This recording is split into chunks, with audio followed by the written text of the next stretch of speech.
Você acha que alguém pode morrer de coração partido? A resposta curta é sim. Sério? E existe uma síndrome real, a síndrome do coração partido. Sério?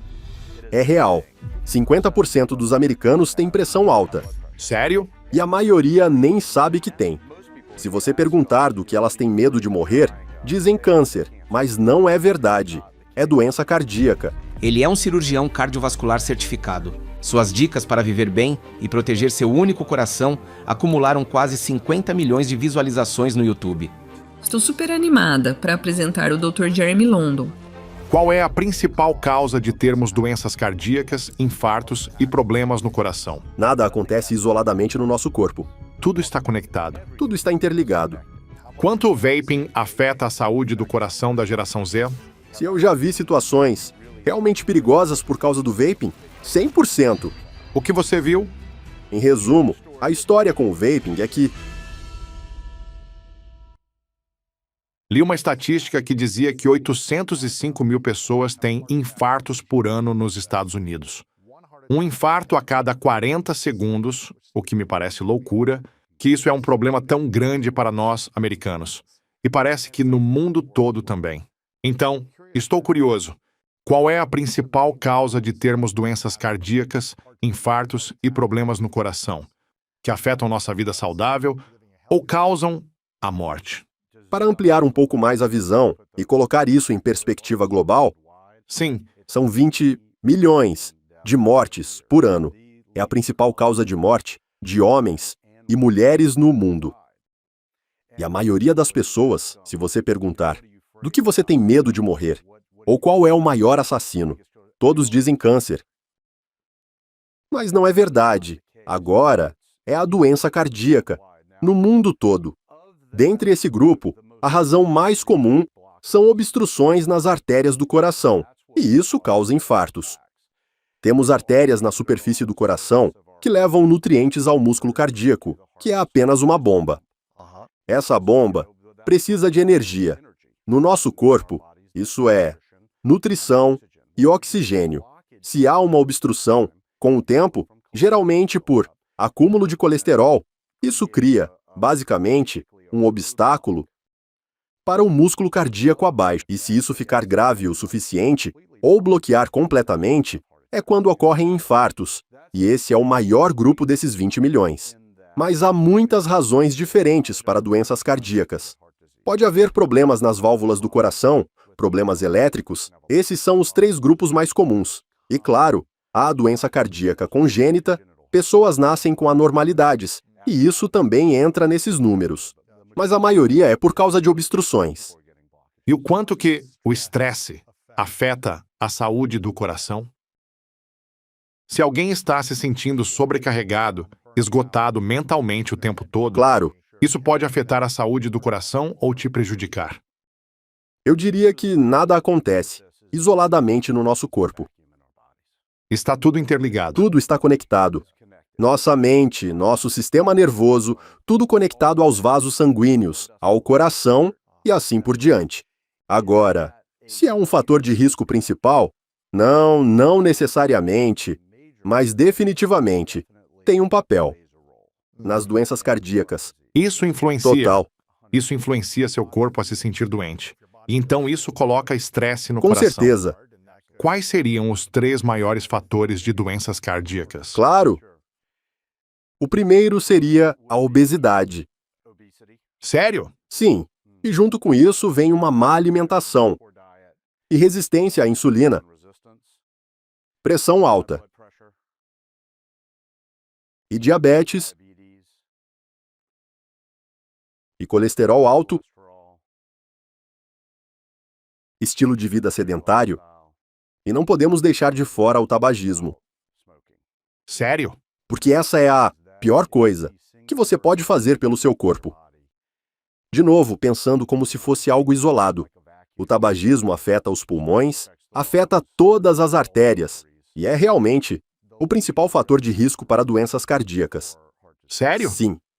Então, aqui vai uma pergunta que provavelmente a maioria não vai gostar da resposta. Quanto o vaping afeta a saúde do coração da geração Z? Sim. Então, resumindo de uma longa história, basicamente o negócio com o vaping é que, diferente do uso de tabaco, não temos anos de dados. Então é difícil realmente dizer, sabe, a todos os dados de O, é melhor do que... Entendi. Não sabemos quais são as implicações a longo prazo. O que sabemos é que muita gente está usando, e estão usando o tempo todo, porque diferente dos cigarros, não precisam sair de casa. Você está fumando a cada 5 segundos. Certo. Sim. Você vê aquelas luzes azuis o tempo todo. Não precisa mais ir para a sala de fumantes no aeroporto, que agora já removeram completamente.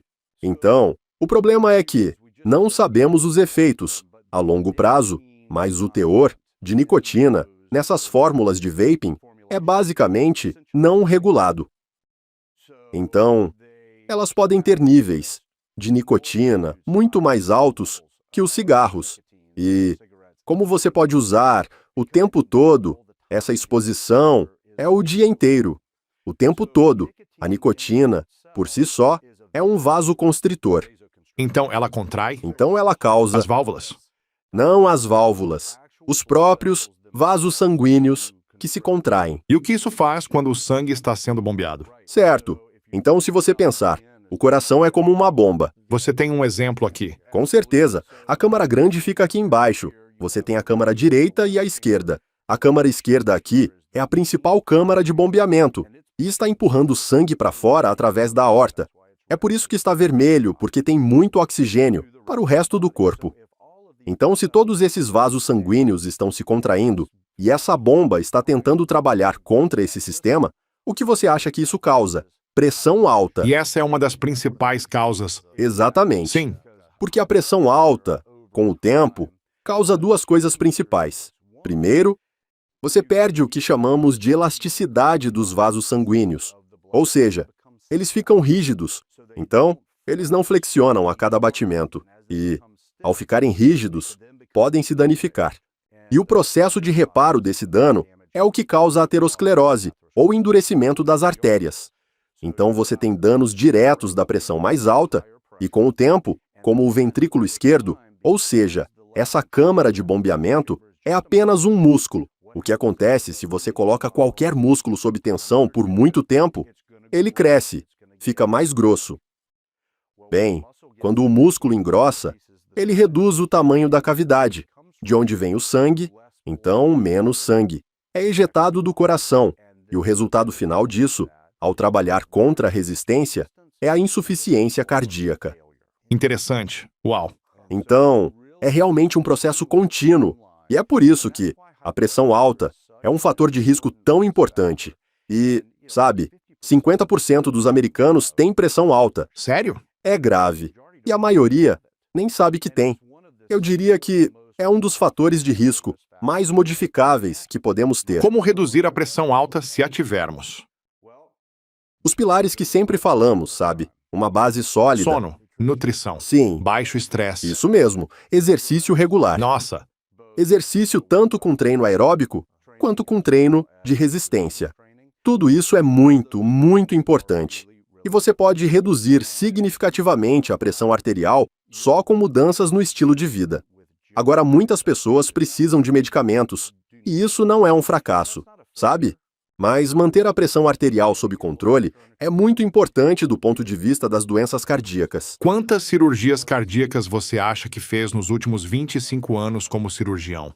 Sabe, tentamos estimar isso várias vezes, porque no início da minha carreira, eu fazia números absurdos, provavelmente entre 6.000 e 7.000, Uau. por aí. Foram muitas cirurgias cardíacas ou operações cardíacas em 25 anos. Quais são as 3 coisas que todas essas pessoas tinham em comum que as levaram à sua mesa de operação com algum tipo de insuficiência cardíaca? Sabe, nem todos têm insuficiência cardíaca, Entendi. então acho que é isso, Algum sim. problema cardíaco? Exatamente. Entendi. E dependendo do motivo de estarem lá, de novo, os 3 grupos: obstruções nas artérias, problemas nas válvulas ou problemas no sistema elétrico. É por isso que eles chegam lá. Então vamos falar do mais comum, que são as obstruções nas artérias do coração. Esse é um dos mais comuns que vê? Essa é a operação mais comum que fazemos. É uns 70%? Provavelmente é por aí, sim. Cerca de 60% mais Beleza. ou menos. É obstrução. Sim, seria uma obstrução na artéria que seria detectada ou porque os pacientes estavam tendo sintomas, ou porque estavam em uma categoria de alto risco, e o clínico geral, ou cardiologista, reconheceu isso e interveio antes que houvesse um problema. Quais são os principais sintomas que alguém pode ter se, tiver essa restrição? Claro, então, os sintomas cardíacos, de obstruções, são frequentemente chamados de o grande mascarado, porque nem todo mundo apresenta o que chamo de infarto de TV, onde é aquela dor no peito, que irradia para o maxilar.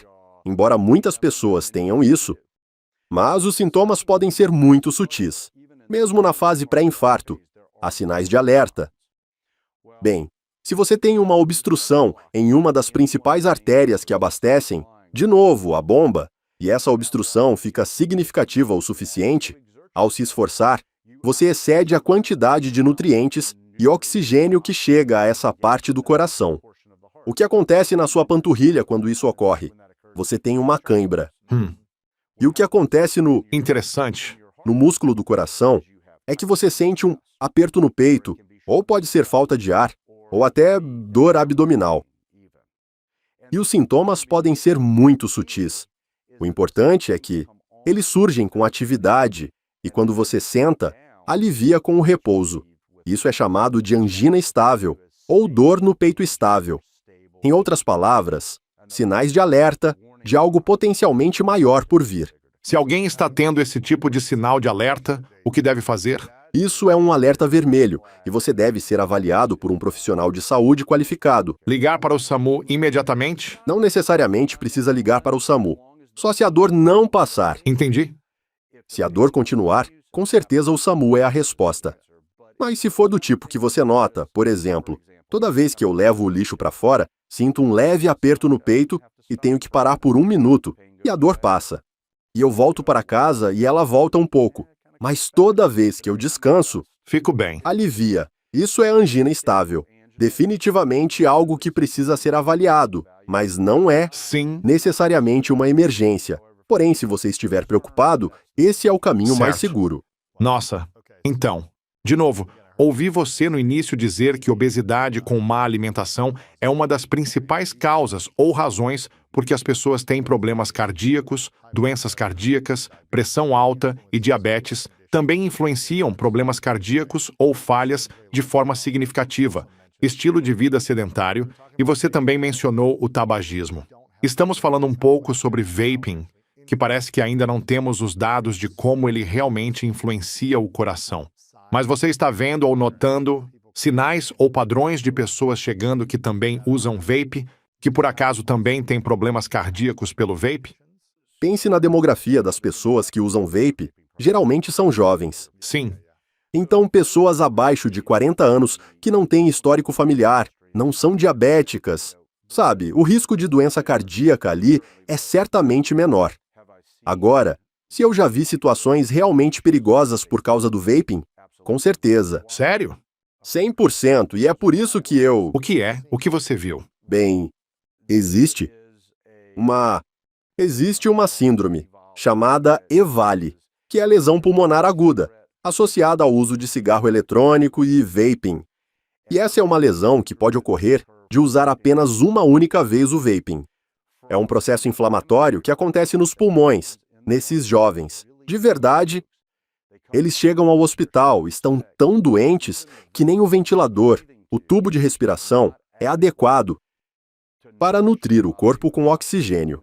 E temos que colocá-los em algo chamado ECMO, que é um circuito pulmonar externo, onde tiramos o sangue do corpo, Caramba! colocamos oxigênio de volta no sangue e retornamos ao corpo. E esses podem ser indivíduos de 18, 21, 23 anos. E, infelizmente, tivemos vários que não sobreviveram. Sério? Com certeza. São pacientes jovens que usaram vape? Foi causado pelo vaping? Com certeza. Qual é o paciente mais jovem que você teve que operar? Que nós tivemos que colocá-los em ECMO. Só por causa de insuficiência cardíaca. Então, para doença cardíaca, 23 anos é o paciente mais jovem que eu já operei. Para cirurgia de ponte de safena, por obstruções nas artérias. 23 anos. Tinha um histórico familiar muito forte de doença cardíaca. E eles tinham uma propensão genética para colesterol muito alto, o que não é comum, mas acontece. E o colesterol deles estava na casa dos milhares, enquanto normalmente você quer em torno de 90 a 100. O deles estava nos milhares. E essa pessoa tinha um estilo saudável em geral? Ou não? Ela era mais obesa? Tinha má alimentação também? Claro. Não estavam influenciando a reversão disso? Não, eles não estavam. E precisariam de medicação para ajudar nisso, porque tinham toda a força genética por trás, contra eles, para chegar a esse ponto. E ainda por cima não se cuidavam. Mas ainda não temos muitos dados, pelo que ouvi, ou pesquisas sobre como o vaping causa doenças cardíacas, é o que estou ouvindo. Mas você teve que operar muitas pessoas que chegaram por causa do vaping. Isso está correto? Sim, não são muitas, eu diria. Sim, não acho que. Um punhado. Ah, sim, com certeza. Mas quer dizer, você vê 3, 4 ou 5 jovens adultos não sobreviverem por causa de um vício. E algo que se tornou normal na nossa sociedade hoje, sabe? E eu tenho 3 filhos. Uau! E isso me toca bem de perto. Estou realmente em uma missão pessoal para divulgar informações sobre vaping. E sabe, no final de tudo, é seu corpo, suas regras. Eu entendo isso.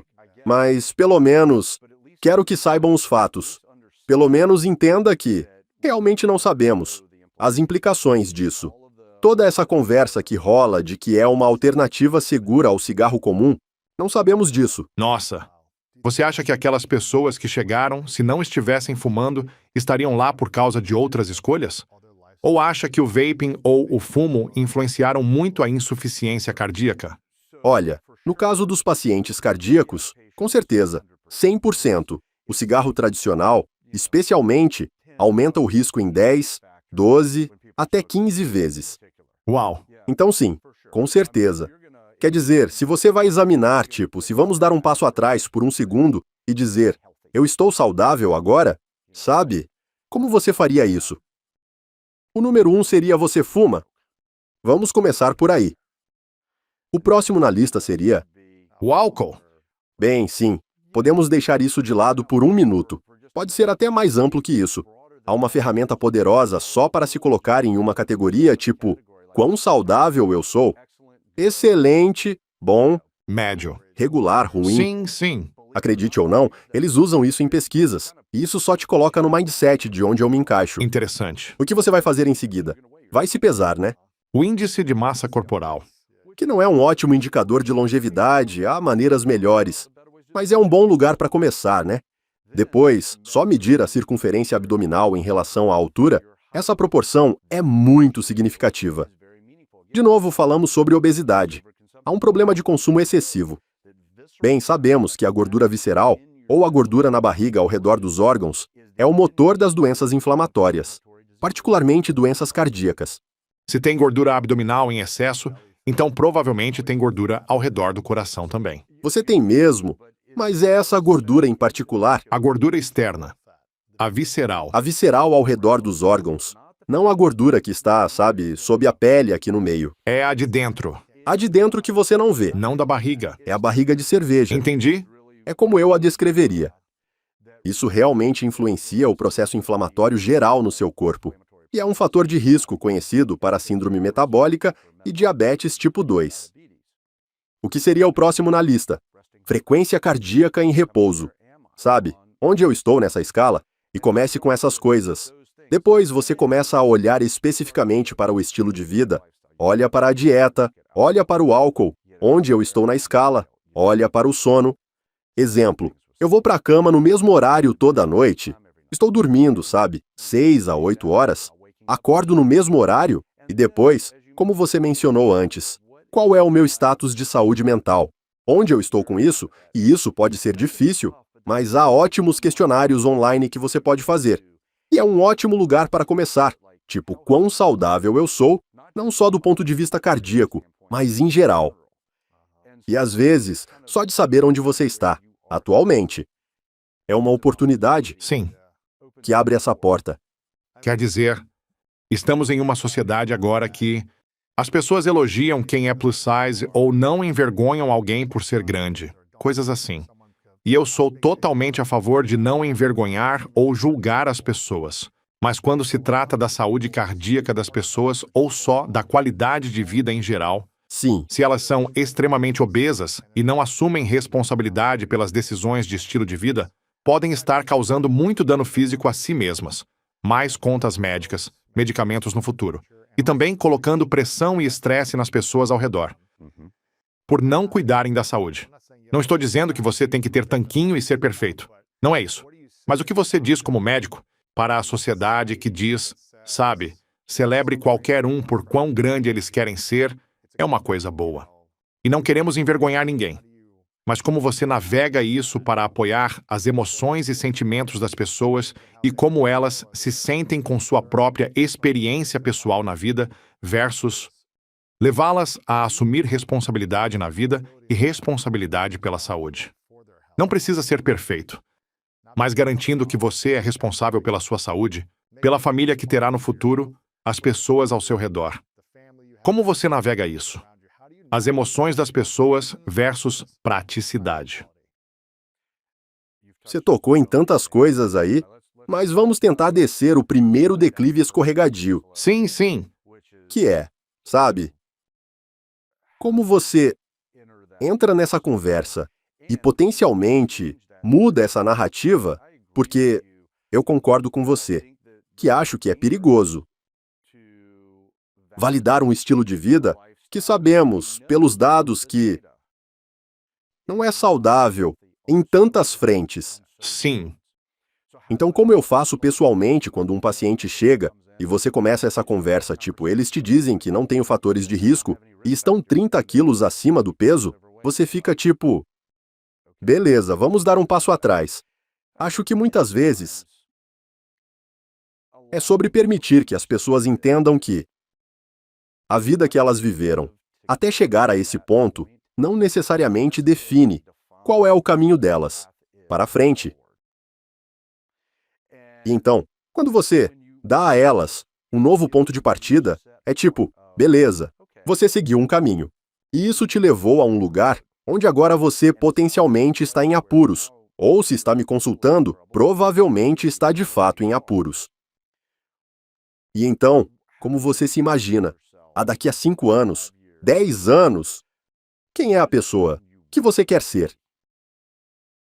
E sem surpresa alguma, quase sempre, a resposta não é quem eles são, nesse ponto.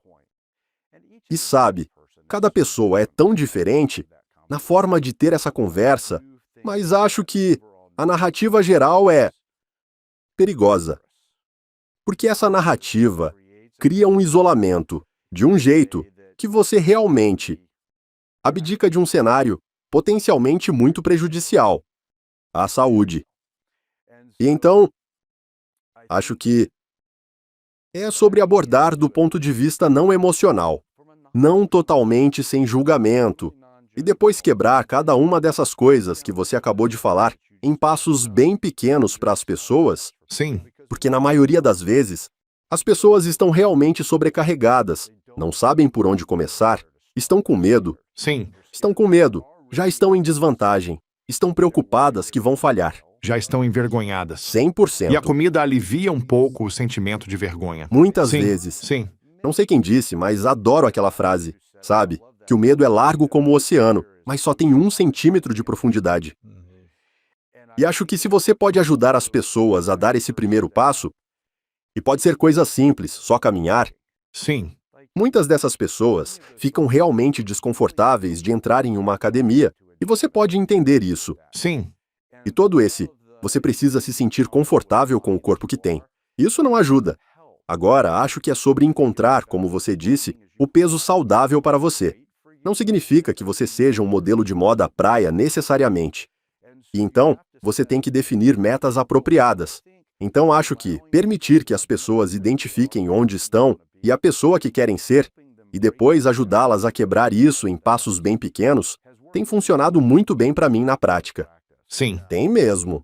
Imagino que seja desafiador, porque se alguém está 30, 45, 70 quilos acima do peso, não é só uma coisa física ou prática que os levou até esse patamar. Há algum tipo de trauma emocional, ou mental, ou bloqueio também, Claro, Não só um bloqueio no coração, mas um bloqueio emocional ou mental, que os permitiu chegar a esse lugar de não se cuidarem de certa forma em relação à saúde. Talvez sejam pessoas incríveis e boas para os outros e inteligentes e talentosas, mas algo as tem bloqueado emocionalmente ou mentalmente, para quererem criar isso para si mesmas. E imagino como é difícil reverter isso, especialmente se foram anos vivendo em um padrão familiar.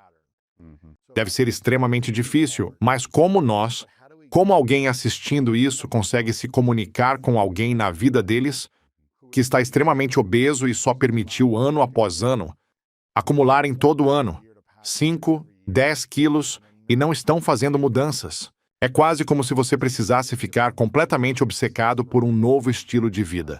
Se vai reverter 45 quilos. É quase como se você tivesse que pensar de forma diferente e começar a curar certas coisas que causaram aquelas ações para chegar lá, imagino. Como alguém que está assistindo isso, que tem alguém na vida que se importa e que está lutando com isso, que tem medo pela saúde cardíaca deles, claro. como eles podem se comunicar com a pessoa que amam, de um jeito que não os julgue, mas os responsabilize para começar a agir? Acho que isso certamente é. Talvez não seja sua expertise. Você está saindo um pouco da minha área, mas não totalmente. Do meu ponto de vista, eu tenho a vantagem de que se eles estão no meu consultório, eles estão tendo um ponto de contato na vida em que estamos em uma nova encruzilhada. Sim, E isso me permite usar esse cenário, apresentando a eles como a vida é uma série de escolhas, né? Há muitas vezes em que sabemos o que é melhor, mas não fazemos o melhor. Sim. Agora você tem um motivo real para fazer melhor. sim, E aqui está o porquê. E aqui estão as coisas que recomendo. E às vezes, quando as pessoas caem em um nível de complacência, como você descreveu, quebrar esse padrão pode ser bem difícil. sim. E então acho que, obviamente, de um lugar de apoio sempre faz mais sentido. Mas na dúvida, volte aos dados. Compartilhe os dados. Como você começou? Como começamos essa conversa? Não é o câncer que vai te levar, na maioria das vezes, se você continuar nesse caminho. Sim, Sabemos qual é o assassino número 1 de homens e mulheres. O que precisamos fazer para que você não chegue lá? sim.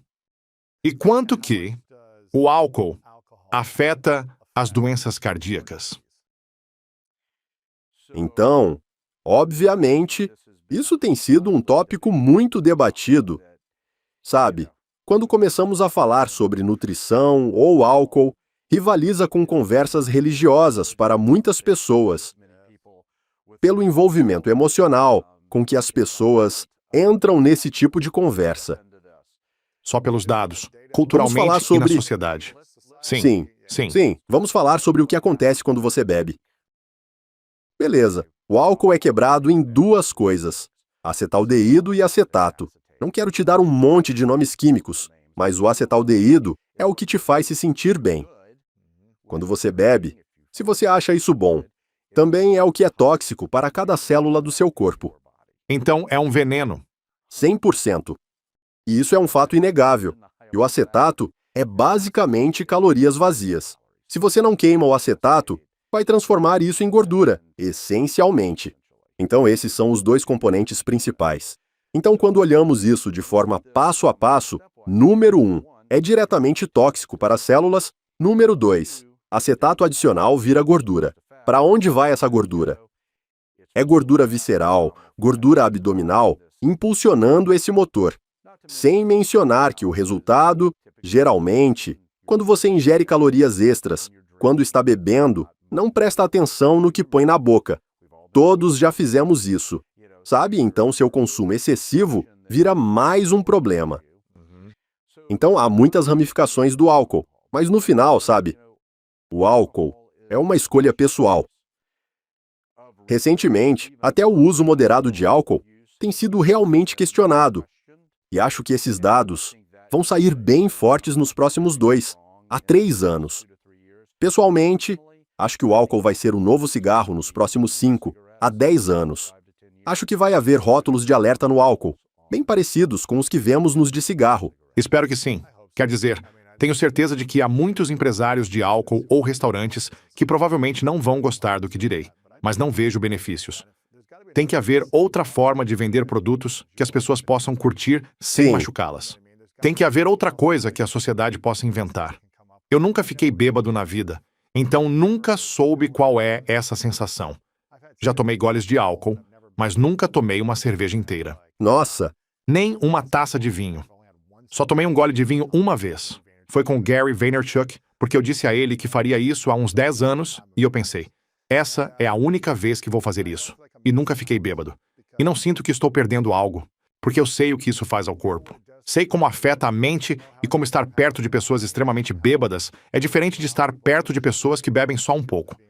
Quando você está perto de gente bem bêbada e não está bêbado, não é divertido. É diferente ao tomar só uma ou duas taças. Beleza, posso estar perto disso. Está tudo bem. Mas se você já está incapaz de pensar claramente, não é divertido para mim. sim, E não parece que seu corpo estará se divertindo nos próximos dias também. Então qual é o benefício disso? Sabe? Entendo culturalmente, religiosamente para algumas religiões. Socialmente, há benefício para unir as pessoas.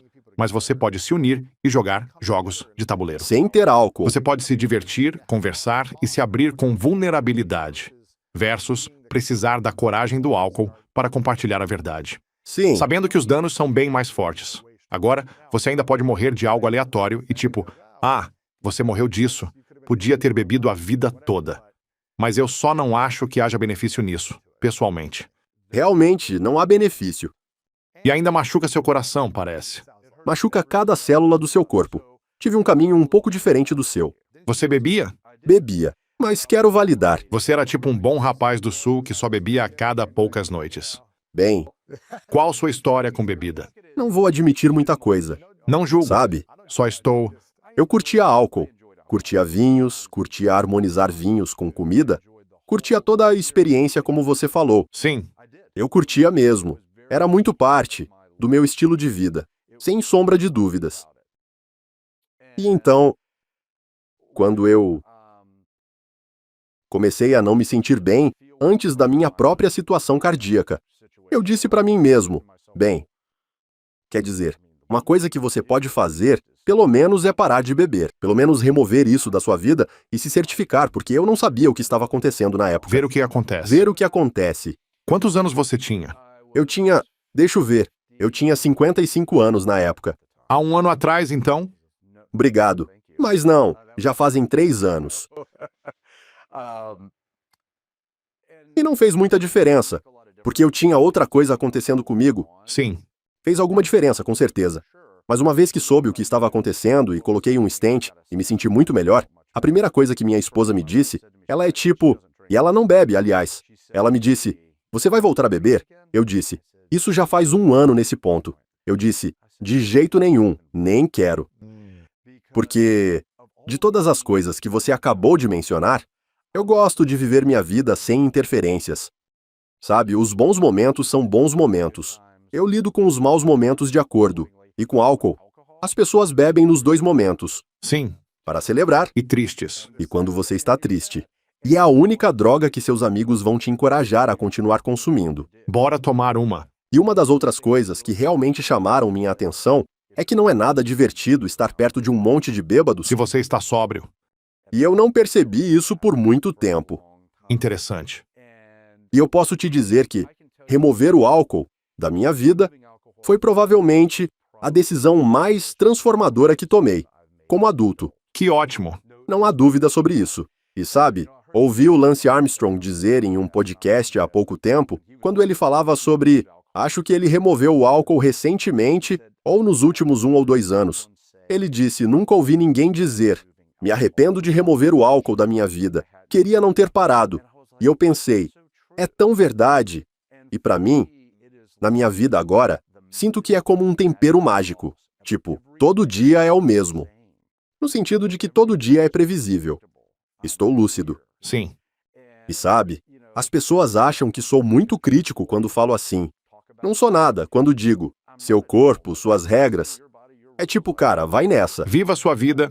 Sim. Não tenho espaço para ser crítico. E nem quero ser. Mas é tipo, quando você lê um bom livro ou vê um bom filme, você quer compartilhar essa boa experiência, né? E foi meio o que senti de você, quando estava compartilhando, sabe, sua experiência sem álcool. Eu vi o contraste disso. E eu sei o quão poderosa essa mudança foi para mim também. E então, A vida melhorou para você? sem dúvida, Sim. em todos os aspectos. Em termos de saúde, relacionamentos, está economizando dinheiro, tudo. Claro, Sim. Interessante. é realmente algo muito positivo. Você gostaria de poder voltar e ter parado mais cedo? Ou sente que serviu a um propósito por esses 50 anos? Bem, sim, gostaria de voltar, porque foi tão poderoso Que interessante. que eu gostaria de ter percebido mais cedo, mas simplesmente não era o meu caminho. Exato. Não era o meu caminho. E estou bem com isso. Sim. Sabe, eu estou curtindo agora. Estou curioso sobre isso. Você fez mais de 6.500 operações cardíacas e cirurgias no coração. Quantos corações você segurou na mão? Bem, todos esses. Você, tipo, tira do corpo? Ou alguns deles você... Não, tudo fica no corpo. Mas você tem que manipular o coração, então... As artérias que eu estava falando na frente do coração são essas vermelhas. Então, se estamos operando na frente do coração, o coração pode meio que ficar aqui. Mas se for na parte de Você trás... tem razão. Então, paramos o coração na maioria dessas operações, Vocês param? usando uma máquina coração-pulmão. Caramba! Então, Como? o sangue continua circulando pelo corpo. Mas não pelo coração, Nós colocamos um grampo bem aqui. senão o sangue sai Exato. por... E Ok. então infundimos o coração com uma solução fria, rica em potássio, que coloca o músculo cardíaco em estado de hibernação. E aí podemos manipular o coração, abrir o coração. E é assim que consertamos as válvulas e fazemos tudo isso. Então você realmente segura o coração ao fazer essas coisas. Mas não removemos ele. Você meio que ajusta ele, Com certeza. abrindo a Sim, cavidade torácica. com certeza, claro, sim. Como é essa sensação de segurar o coração de um ser humano? Sabe? Vejo o que faço como uma honra e um privilégio. Honestamente, e isso começa bem antes de eu entrar na sala de cirurgia, e são os relacionamentos que desenvolvo com os meus pacientes. E isso é um componente, para mim. Para os pacientes, é como se você tivesse tido meu coração na sua mão. Uau! Eu ouço esse comentário, ouço isso muito, sabe? E eu não quero despriorizar ou minimizar o comentário que eles fazem. Mas quando você faz algo todo dia, Sim. isso vira parte da rotina. Mas, de novo, é sobre desenvolver um relacionamento com confiança suficiente para me darem essa oportunidade de fazer isso. Isso é o que importa, para mim. Sim. Agora, isso pode ser um tópico sensível. Não precisamos falar se você não quiser. Mas imagino que, como cirurgião há 25 anos, houve pessoas que não sobreviveram à cirurgia, né? Claro, Você já falou sobre isso? Como é quando você se envolve com uma pessoa e sabe o quão arriscado é? Tipo, eles podem não sobreviver de qualquer jeito, e você tem que operar e eles não saem vivos. Como isso impactou você emocionalmente, mentalmente, na confiança? Como você lida com isso no geral? Sei que muitos médicos enfrentam isso, infelizmente. sim, Sabe, neurocirurgiões, cardiocirurgiões, isso acontece. Claro. Óbvio que você espera que não aconteça com frequência. Mas como foi isso para você? Então, para operações eletivas de baixo risco, o risco de pacientes morrerem é 2%, 1 a 2%. Parece pequeno até você ver na perspectiva de 6.000 pacientes, né? Certo. E se me perguntar qual a parte mais difícil do que faço, é quando os pacientes vêm a óbito. Nossa, E isso não é mais fácil hoje do que quando comecei há 25 anos atrás. Não é nada mais fácil. E você mencionou os pacientes de alto risco que não vão sobreviver. E sabe, honestamente, do ponto de vista mental, se for uma operação de última chance, as expectativas com o paciente e a família são bem baixas. caramba. Mas para operações eletivas, quando alguém entra no hospital Nossa, e é uma mãe, um marido, sabe? E caem nessa estatística de 1 a 2%. nossa, É realmente muito difícil. E continua difícil assim, até hoje. E sabe, eu ainda acordo no meio da noite, pensando em algumas dessas perdas ao longo dos anos. Mas sabe, no final, quando ou se isso um dia desaparecer e não me afetar mais, eu pararia o que faço. Como assim?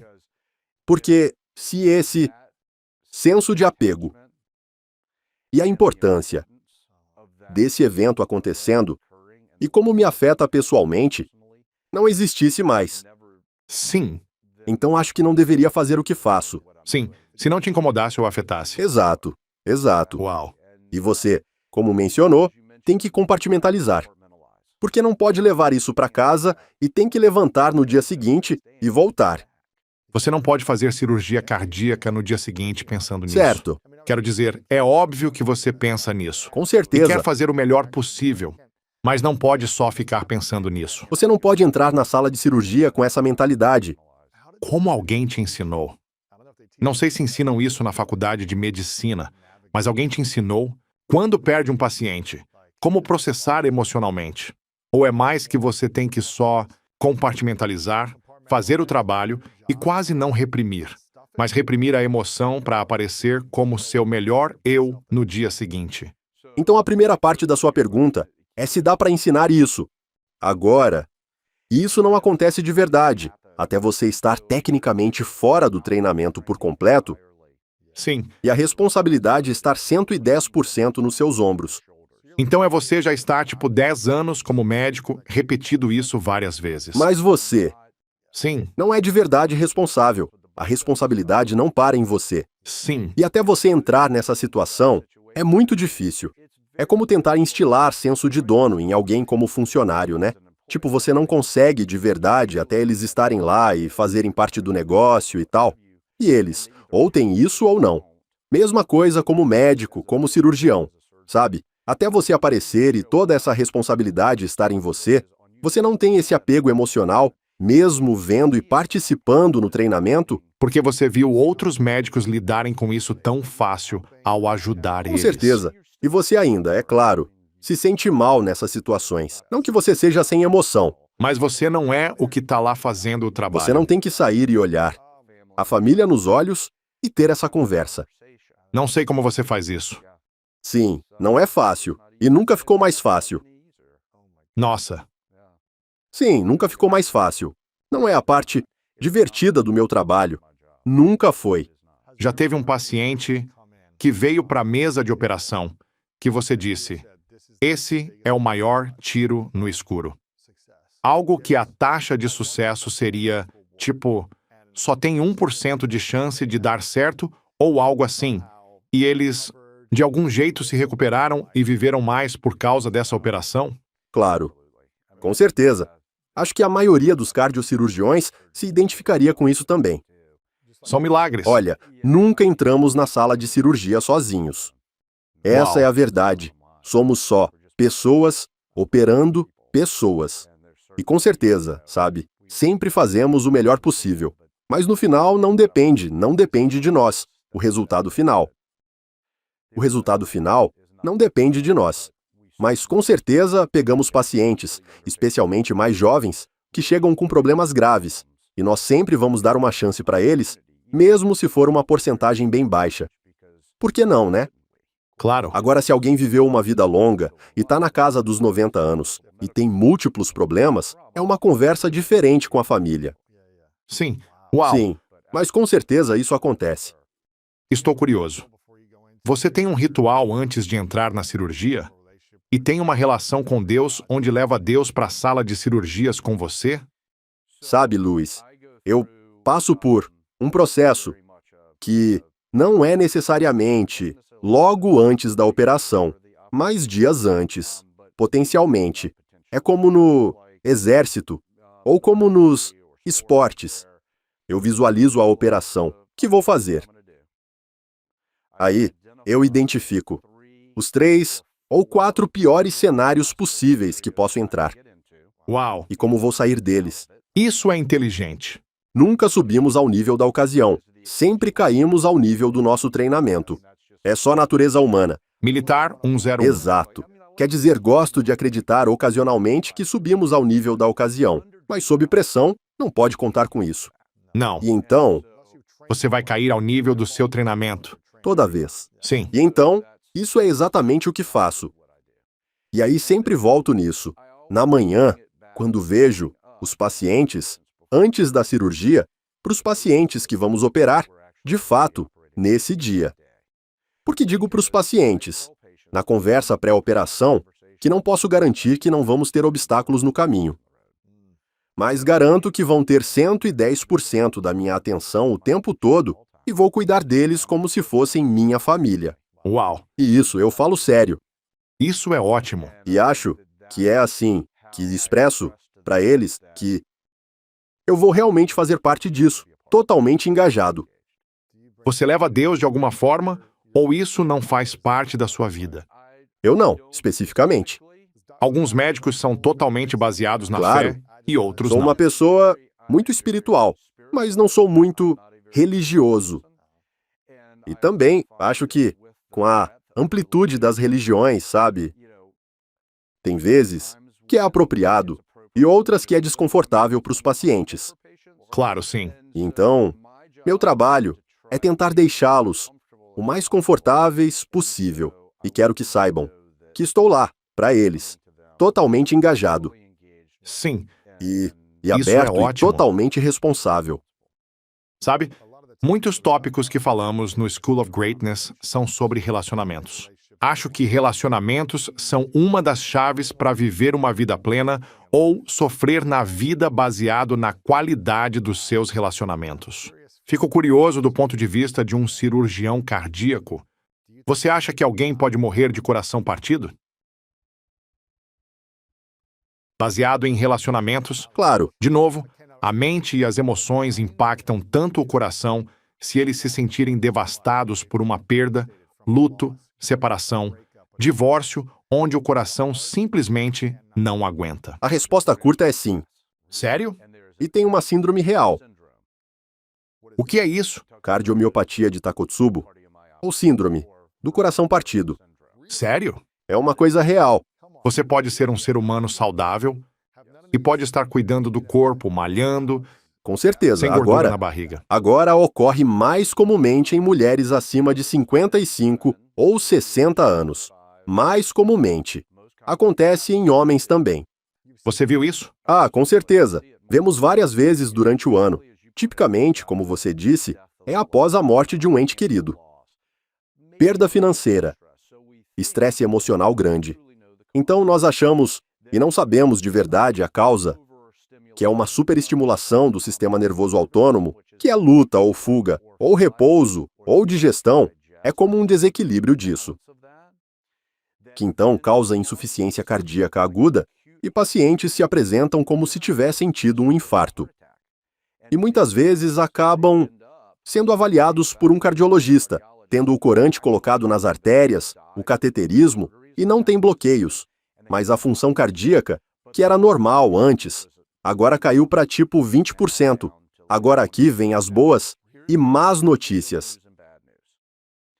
A maioria desses pacientes melhora só com suporte. Alguns remédios, suporte e tempo, e melhora. Em mulheres, é muito mais comum, mas a taxa de morte é bem baixa, em torno de 1% a 2%.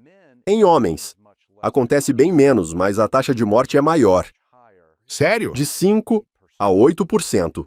Teve uma pesquisa em estágio inicial que viu que isso talvez tenha a ver com a diminuição de estrogênio, por isso vemos em mulheres perimenopáusicas e menopáusicas mais comumente. Mas homens pegam também. Então, essas teorias não se sustentam em geral.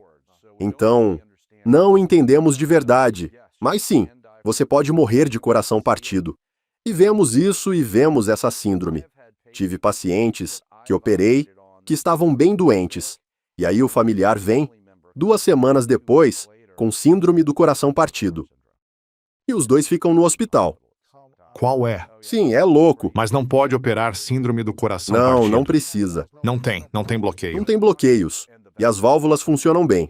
É só que a função cardíaca Aquela bomba cardíaca que normalmente é forte, agora está fraca. E com o tempo e suporte, graças a Deus, a maioria se recupera. Não comece a beber quando tiver coração partido. Não coma e beba demais. Isso é um bom conselho. Isso é Sim. um bom conselho. Espero nunca presenciar isso. E espero que ninguém precise. Mas qual a diferença entre alguém tendo um derrame ou sintomas como de Claro. derrame versus um infarto ou sintomas como de infarto? O que eles fazem? Como respondem? Sim. O que dizem entre os dois? Boa pergunta, e acho que não é uma confusão incomum, porque as pessoas acham que tem muita sobreposição e às vezes pode ter, mas vamos começar com derrame primeiro, tá? Para você entender o que acontece. Basicamente, com um derrame, é falta de fluxo sanguíneo para uma parte do cérebro. E o coração influencia o fluxo sanguíneo para o cérebro? Não tipicamente em sintomas padrão de derrame. E não quero entrar muito no mato. Tem fontes cardíacas que podem causar derrames. Não é um problema de fluxo sanguíneo de um problema cardíaco, Entendi. na maioria das vezes. E quais são? Onde são os lugares mais comuns que derrames vêm? São bloqueios nas artérias carótidas que se soltam, pedaços se soltam e vão para cima e causam bloqueios nas artérias pequenas, na cabeça, e aí causam falta de oxigênio e nutrientes para o cérebro, igual um infarto no coração. Então, o problema essencial é o mesmo. Os sintomas são bem diferentes. Então, quando alguém está tendo um derrame, quais os sintomas que você nota? As coisas que você quer procurar são mudanças na fala. Boca caída, fraqueza, e tipicamente só ocorrendo em um lado do corpo, e não no outro. Mas pode ser também, sabe?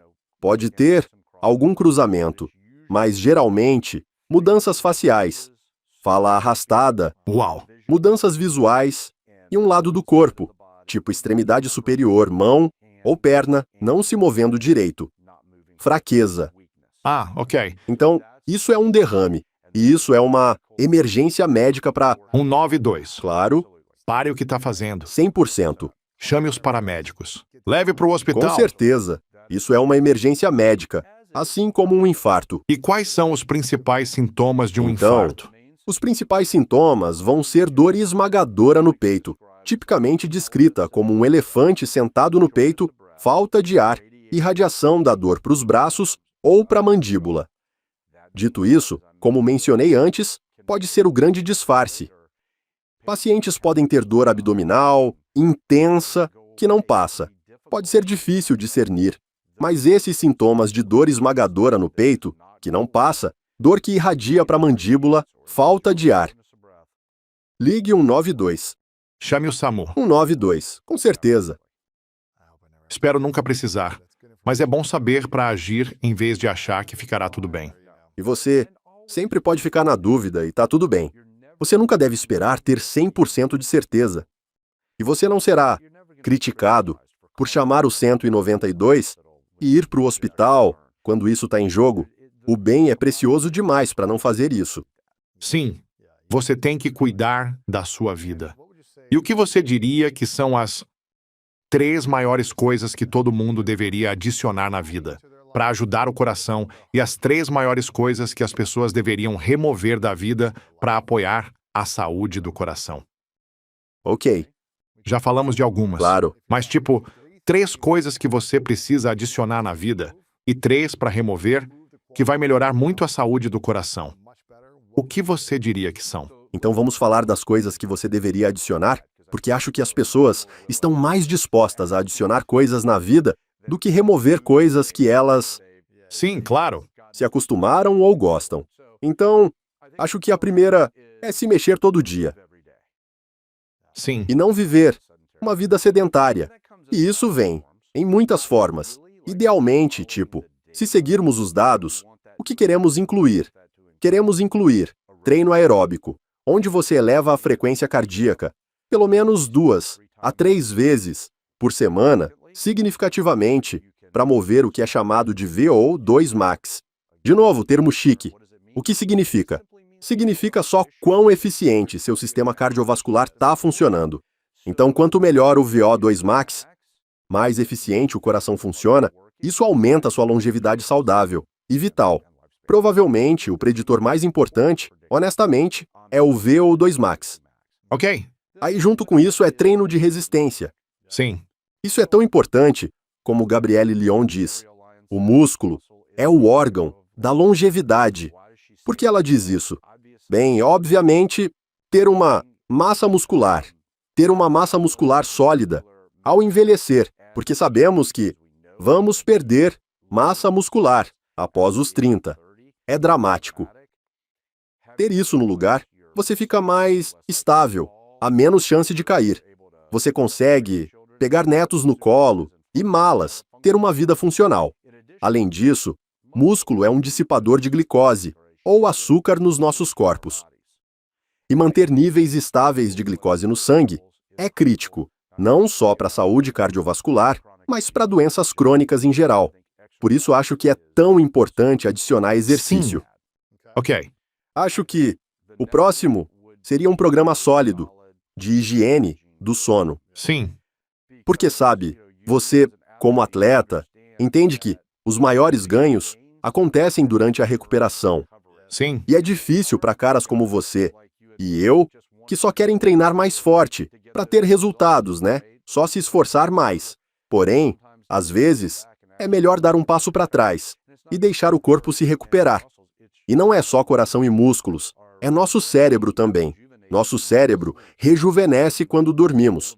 É quando todos os resíduos, produtos que ocorreram no cérebro durante o dia, são lavados. O sono é importante, em geral, tanto do ponto de vista cardiovascular quanto do corpo todo. E aí, acho que a terceira coisa é meio o que você mencionou antes. Acho que relacionamentos são realmente importantes para a longevidade. Sabe, meu pai vai fazer 89 anos esse mês. Na verdade, e ele me ligou uma vez e disse, sabe, vou te dar um conselho ao envelhecer. Ele disse, mantenha seus amigos bem perto. Ele disse, porque você não sabe quais vai perder, com quais vai conseguir se comunicar. Porque ter alguém para pegar o telefone e só dizer, oi, o que tá fazendo? Sim. Ou, como você tá? Ele disse, não que precise fazer grandes planos, mas só essa conexão, acho que é um fator realmente importante. Isso é legal. É uma das razões para levantar toda manhã. E isso grudou em mim quando ele disse aquilo, particularmente na véspera do aniversário de 89. E ele disse isso anos atrás. Não foi recente. Uau! Entende? 3 coisas para adicionar para aumentar a saúde do coração é se mexer todo dia, treino aeróbico e de resistência, ter um programa de higiene do sono, dormir com qualidade e melhorar a qualidade dos seus relacionamentos. E quais seriam 3 coisas para remover para melhorar a saúde do coração? Ok. Então, a primeira coisa seria, seja consciente do que põe na boca. Remova os alimentos processados e ultraprocessados e açúcares adicionados, porque gerenciamento de glicose, de açúcar, é um fator de risco tão importante quando vemos coisas como diabetes tipo 2, síndrome metabólica, todas essas coisas que impulsionam doença coronária, como discutimos antes. Óbvio, ultraprocessados, de novo, impulsionando esse motor inflamatório. Então, remover esses ultraprocessados e foque em dieta de alimentos integrais e realmente seja mais consciente sobre o que põe na boca. Certo. O próximo a remover, por óbvio, fumar. Temos que remover isso da lista. E vaping também? Eu adoraria incluir ambos. Se pudesse apoiar com dados, colocaria com certeza, mas acho que no final sim. Bem, você já viu jovens na sua sala de cirurgia Com certeza. por vaping? Com certeza. Isso impactou o coração deles. São seus dados. Você não viu os dados por aí. Exatamente. E a terceira coisa para remover? Sim, teria que colocar álcool nessa lista.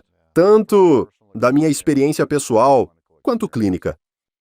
Os pacientes que cuido, que não bebem, são um grupo diferente de pacientes, sabe? Comparando eles dos que bebem. Interessante. Só porque, tipicamente, o resto das peças desse estilo de vida também vão junto. Com essa mentalidade. Sim, É difícil para alguém ser saudável com o sono e priorizar o sono. Sim, Mexer o corpo, comer bem limpo, certo, ter bons relacionamentos e aí também ser alcoólatra. certo. Se você faz todas essas coisas bem, você vê que os efeitos do álcool atrapalham o sono, relacionamentos, minha saúde. Talvez beba de vez em quando, mas não toda noite. Você acaba ficando mais consciente, né? Se é consciente de Certo. todas essas outras coisas, mas não aqui, algo tá errado. E acho que isso levanta um ponto. Todos temos nossos próprios manuais de instrução, Sim, né? Tipo, o seu é diferente do meu. Sua dieta vai ser um pouco diferente da minha. É sobre o que funciona para você. E acho que uma grande parte dessa jornada toda é descobrir qual é esse manual. E esses são tipo as principais alavancas. E aí, você precisa descobrir como, onde e quando que você vai sim, exato. trabalhar depois nisso. Quer dizer, e falo com muita convicção, mas espero que as pessoas assistindo ou ouvindo nós dois. Se quiserem beber, bebam. Sim, Sei que não vivo um estilo de vida perfeito e saudável. Consumo açúcar demais e ultraprocessados demais. E sei disso, mas sou consciente e como mais alimentos integrais do que processados na maioria das vezes. Sim. E sei quando tô, tipo, preciso comer melhor. isso mesmo. Deixa eu pausar isso. Sabemos o melhor, mas Sim, não exatamente. fazemos melhor. É sobre ser consciente disso se você bebe. Tipo, só vou fazer isso uma vez por semana ou de vez em quando. E tentar limitar se puder. Ninguém precisa ser perfeito. Não precisa se preocupar com isso. E eu não tô aqui para julgar as pessoas, mas tô aqui para elevar a mim e aos outros para viver uma vida melhor. E se isso significa chamar as pessoas para cima, é isso que quero que façamos. Com certeza. E é sobre progresso, não perfeição. Sim, E exato. você tem razão. Tipo, mesmo pra mim, pessoalmente, se tô comendo integrais 80% do tempo, É e incrível. 20% do tempo caio fora, isso é uma vitória pra mim. Isso é uma vitória. É uma grande vitória. E tô confortável com isso. Pra mim. Sim, E quando fala sobre, tipo, como avalia onde começo com minha saúde, ou qual a uma coisa que faria. É muito difícil quando falamos de todos nós como indivíduos, dar essa uma coisa, porque se eu viesse pra você e dissesse, você precisa se mexer todo dia, você diria, já faço isso, não preciso mais disso. Não preciso fazer isso. O que precisamos fazer é identificar no que somos ruins. sim, Sabe, sou péssimo pra dormir. sim. Então preciso trabalhar no meu sono. Esse é meu calcanhar de Aquiles, sabe?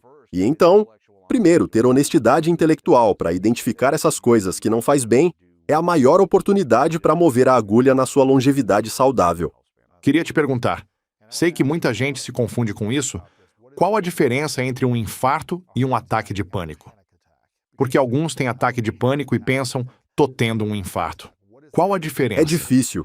É difícil de distinguirem muitas das vezes, porque os sintomas podem ser tão parecidos. E ataques de pânico podem ser algo bem físico também. Claro. Sabe? Então, quais são esses sintomas? Bem, algumas coisas que já falamos. Falta de ar, suor. Desconforto no peito, sabe? Náusea. Mudanças na visão, sabe? Todas essas coisas podem ser ataque de pânico, podem ser infarto. Como distinguir bem? Ataques de pânico, tipicamente, são provocados por cenários emocionais. Nem sempre, mas tipicamente falando. Geralmente, duram 10 a 30 minutos autolimitados e aí aliviam. Já os infartos, por outro lado, tipicamente são.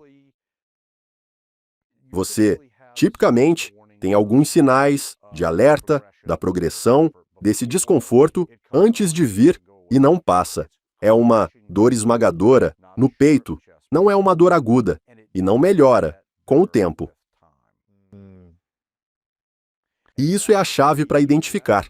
E isso é uma emergência médica de verdade. Agora, se você está em um desses cenários e não tem certeza, então precisa ir para o hospital. Porque isso é sempre o mais seguro. Porque com um ECG e um exame de sangue simples, sabe? Isso pode ser diagnosticado bem fácil. Aí está. Então é um cenário difícil. É difícil mesmo. E as pessoas frequentemente, durante ataques de pânico, dizem tô tendo um infarto. Agora, a outra coisa importante é que ataques de pânico não causam infartos. E acho que isso é uma espiral que muita gente entra. Sim, tô tendo um ataque de pânico, mas agora tô tendo um infarto. Isso seria muito, mas muito incomum. Muito raro. Muito, muito raro isso acontecer. Então os ataques de pânico, sabe? Não te deixam bem, mas não te matam. Correto. Certo. Exatamente. Pode influenciar sua saúde geral, mas não cria um infarto. Certo, certo. E você pode temer pela vida. Durante um ataque de pânico. Vi isso muitas vezes, mas você não está em perigo. Qual a melhor coisa que alguém pode fazer para se recuperar de um ataque de pânico? Sim, então... Para não acontecer de novo, sabe? Sim, bem. Para não acontecer de novo, requer habilidades de enfrentamento.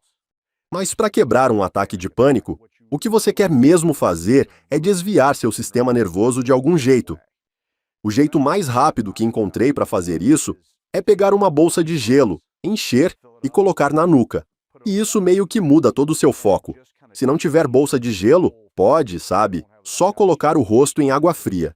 Use de qualquer oportunidade que tiver. Se estiver dirigindo, por favor, encoste o carro. Sabe, pegue um copo de gelo na loja de conveniência e ponha as mãos nele. Ou só segure gelo. Geralmente basta, e frequentemente quebra um ataque de pânico.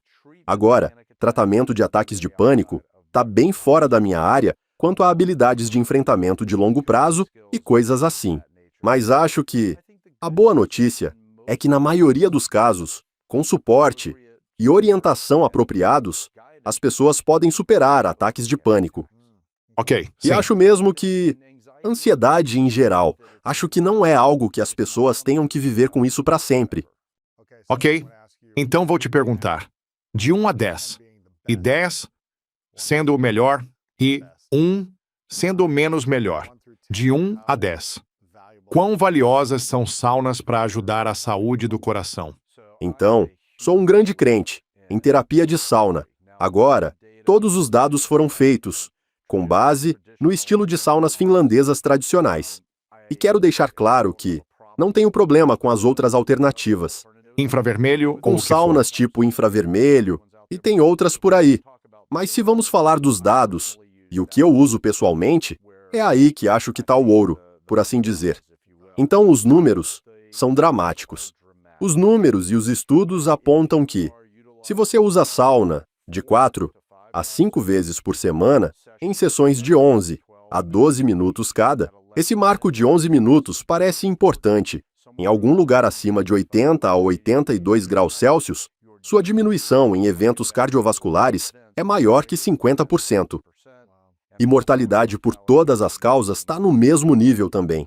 Além disso, agora, os benefícios neurocognitivos da sauna estão começando a aparecer quanto a proteger de Alzheimer, demência e tal. Por que tudo isso acontece? E não tenho capacidade para mergulhar fundo na ciência. Mas o básico é que liberamos algo chamado proteína de choque térmico. Quando você está na sauna, particularmente quando chega naquele lugar desconfortável na sauna, parece ser onde você realmente tem essa liberação. Você fica uns minutos a mais. Estica um pouco. Sim. Um pouco mais é onde você realmente ganha o benefício. E isso é de onde vêm os benefícios cardiovasculares, mortalidade por todas as causas, neuroprotetores e tantos outros. Então, de 1 a 10, é um 10 para você? É um 10 para mim. Faço sauna pelo menos 3 a 4 vezes, Uau. toda semana. Ok, de 1 a 10, terapia de gelo, terapia fria. Então, pessoalmente, sou um grande crente de mergulhos frios. Sim. É minha rotina matinal, toda manhã, sabe? Gosto de começar o dia com algo difícil. Isso coloca toda a minha mentalidade em perspectiva, me acorda, porque você ganha esse alívio de cortisol Sim. e realmente define o tom. Como tô chegando aos 60, gosto de ficar bem ativo. Sabe, quando saio da cama de manhã, minha esposa me diz, o que dói? E eu digo, olha, vai ser mais rápido te dizer as coisas que não doem agora. Ela tipo, bem, isso não é bom. Mas mergulho frio realmente ajuda no dia a dia para manter tudo isso sob controle. Os dados do ponto de vista cardiovascular e realmente longevidade geral não são tão poderosos quanto com sauna. Entendi. Não posso te dizer, especificamente, debate e pronto, pela memória, mas do ponto de vista cardiovascular, diria que tenho que colocar na parte mais baixa do espectro, de 1 a 10. Mas se fosse falando do meu impacto Sim. pessoal, e o jeito que usei é um 11.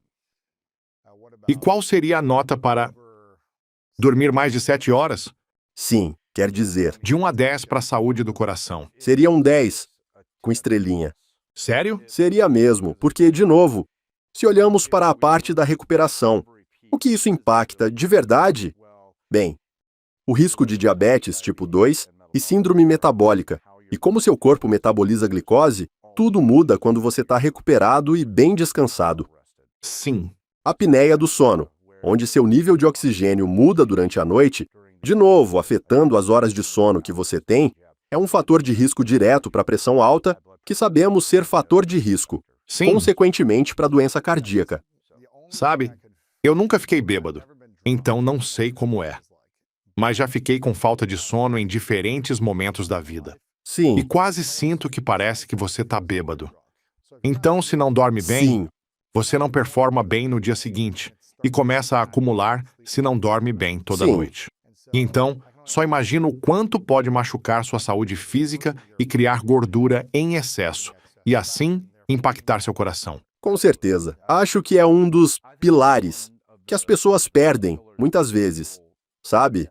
Não é uma nova assinatura de academia, não é qualquer recorde pessoal de levantamento de peso, ou mergulho frio, ou o que for.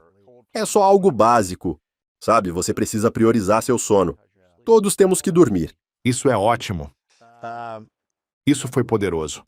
Tenho umas perguntas finais para você, mas quero que as pessoas te sigam. Seu conteúdo no Instagram é incrível. Dr. Jeremy London. Tem um podcast também, né? Seu site é Isso aí, drjeremylondon.com. E se as pessoas quiserem aprender mais, onde podem ir para ver o podcast? YouTube, Spotify, Apple Podcasts. Temos uma newsletter que geralmente acompanha os temas, muitas vezes. Tá bom. Seja qual for o formato que você prefere consumir, a gente tenta levar até você. Assim, conseguimos espalhar a mensagem e, com sorte, ajudar as pessoas a ganharem mais clareza sobre o assunto. Isso é ótimo. Vai permitir viverem mais e melhor. No seu site tem a newsletter também, né? Isso mesmo. Você está trabalhando em um livro agora, então no futuro a gente espera mais desse conteúdo para as pessoas, além de mais pesquisas e dados também. Dr. London, se você pudesse voltar logo antes de começar a faculdade de medicina... Primeiro, onde fez a faculdade? Fiz faculdade de medicina em Augusta, Geórgia. Com quantos anos foi para a faculdade? Tinha 21. 21. Sim, Você toma a decisão, começa a se organizar, faz seus planos. Chega o primeiro dia. Seja na sala de aula, na clínica, onde quer que seja. Não sei se você consegue se lembrar do seu primeiro dia na faculdade de medicina. não sou tão velho. Quase 40 anos Eu atrás, ainda né? lembro. São quase 40 anos atrás. Se pudesse lembrar a empolgação e a alegria e o desconhecido do que ia acontecer, e agora?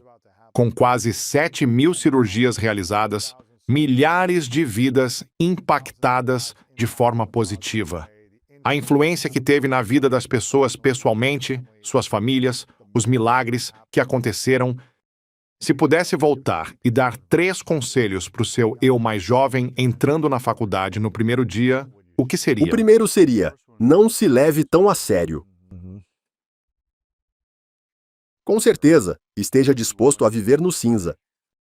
Sim, isso é difícil. E sempre confie no seu instinto. Esses foram bons conselhos. Agora, seu eu de 21 anos teria um conselho para você agora, para essa sua próxima fase da vida, enquanto você chega aos 60. Ele poderia te dar algum conselho sobre o que esperar para os próximos 10 ou 20 anos? Vá para fora. Relaxe. Aproveite o dia. Deixe ir. Sim, Aquele de 21 anos era bom nisso tudo. sim. Sim, Tem que lembrar um pouco disso, hein? Sim. sim. Bem, espero que seu filho te lembre disso todo dia também, enquanto trabalha com você. Tenho muita gente para lembrar. Mas ouça essa voz interior dentro de você. Claro. É seu instinto. Sim, Aquele de 21 anos ainda tá aí. sim, não tenho dúvida. Ele ainda tá aí, cara. Não duvido. Quero te reconhecer, Dr. London, pelo trabalho que fez para inspirar milhões de pessoas no mundo. Ajudou tantas pessoas a mudar a vida e viver melhor, mais saudável, mais feliz. Você está salvando vidas com o conteúdo que compartilha, então quero te reconhecer por seus 40 anos de experiência, literalmente ajudando os corações das pessoas a curarem e compartilhando conhecimento, ajudando pessoas a tomar melhores decisões na vida e impactar as famílias e amigos para viverem melhor também. Quero te reconhecer por Obrigado. o presente que você Bem, é. obrigado. E você pode não estar segurando corações das pessoas literalmente no futuro, mas está fazendo isso. Espiritualmente, emocionalmente, mentalmente, através do conteúdo que compartilha e através dessa conversa. Obrigado. Sim. Isso significa muito vindo de você, de verdade. Realmente, significa muito. E acho que você tocou no que é importante com as plataformas e o esforço que fazemos. Sabe, se pudermos só tocar uma vida, valeu a pena. Isso aí. E recebemos tanto feedback que foi muito mais que isso, que é realmente, isso é nossa motivação para Sim. continuarmos fazendo isso. Então, obrigado por reconhecer. Claro. Agradeço isso. Pergunta final. Qual sua definição de grandeza? Sempre estar disposto a mudar. E também, eu nunca sinto que já cheguei lá. Sabe? Eu sinto que estou sempre aberto a mudar. Sim. E isso é uma das coisas que acho que me permitiu realizar muitas das coisas que realizei na vida. E espero realizar muitas, muitas mais, como resultado de manter uma atitude bem aberta para a oportunidade. Dr. London, muito obrigado por vir. Agradeço você. A capacidade do cérebro de resistir à degeneração depende do metabolismo e precisamos começar a prestar atenção nesse metabolismo 20, 30, 40 anos antes de quando a intervenção médica típica é implementada para lidar com um problema. Uau!